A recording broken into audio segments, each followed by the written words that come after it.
The gods watched as Antigone, the daughter of Oedipus, slipped out of the palace in Thebes on the morning after a terrible battle. Antigone was on a dangerous mission to do what she believed was right, even though it meant risking her life. Oedipus had once been king of Thebes, and when he was sent away, the city fell into chaos. His younger son, Eteocles, took power for himself and tried to drive out his older brother, Polynices. The two brothers started a fierce war, and both of them died at the city gates. Oedipus's brother-in-law, Creon, declared himself the new king after first supporting Eteocles and calling Polynices a traitor. Now he ordered that Polynices must not be buried, leaving his body on the battlefield, surrounded by guards and circled by vultures. Anyone who broke his order would be stoned to death. Antigone and her sister, Ismene, were completely at their uncle's mercy. The fact that Antigone was promised to Creon's son, Haemon, did not seem to earn her any kindness. In spite of the danger, Antigone secretly went to her sister and softly told her that she planned to honor their brother by burying him.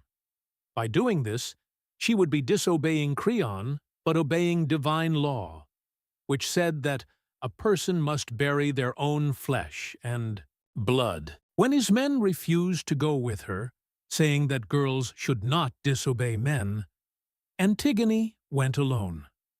She knelt beside Polynices' body, unseen, and began sprinkling dust over it.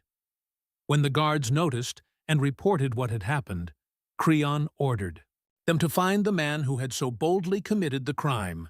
At midday, Antigone came back to give her brother a more complete burial, when suddenly a thick dust storm spun across the plain and darkened the sky, as if the gods had sent it to help her. Creon's guards, blinded and confused, did not see.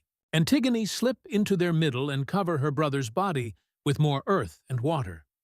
As the storm faded away, the soldiers were shocked to see that the guilty one was a girl, and the princess no less. Creon attacked Antigone with accusations and insults. Hoping to protect her sister, Ismene confessed to the crime. But Antigone did not waver. She insisted that she had acted alone, and according to divine laws. Haemon begged his father to be fair and merciful. But Creon believed that forgiving Antigone would be a dangerous sign of weakness.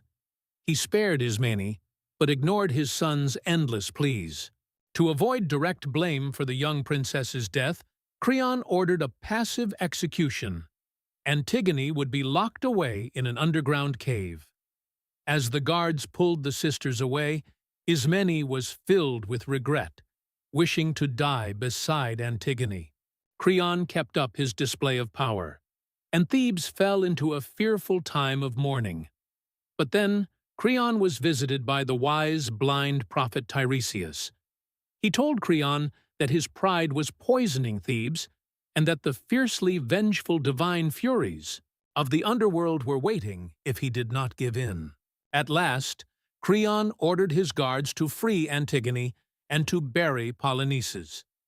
But he had waited too long, and it would cost him dearly.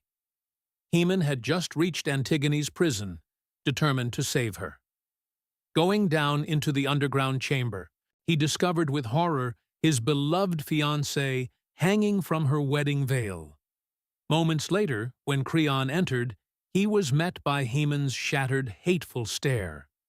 Haemon spat in his father's face, pulled out his sword, and lunged. But when Creon dodged the attack, Haemon turned the blade on himself and wrapped his arms around Antigone in one last tragic embrace. News of Haemon and Antigone's deaths reached Thebes before Creon returned. And when the queen heard the terrible news, she took her own life at an altar, cursing her husband with her final breaths. By refusing to give in to Antigone's righteous rebellion, Creon, in all his pride, had learned his lesson too late. In anguish, with blood on his hands and All hope destroyed, Creon's attendants led him back into the palace.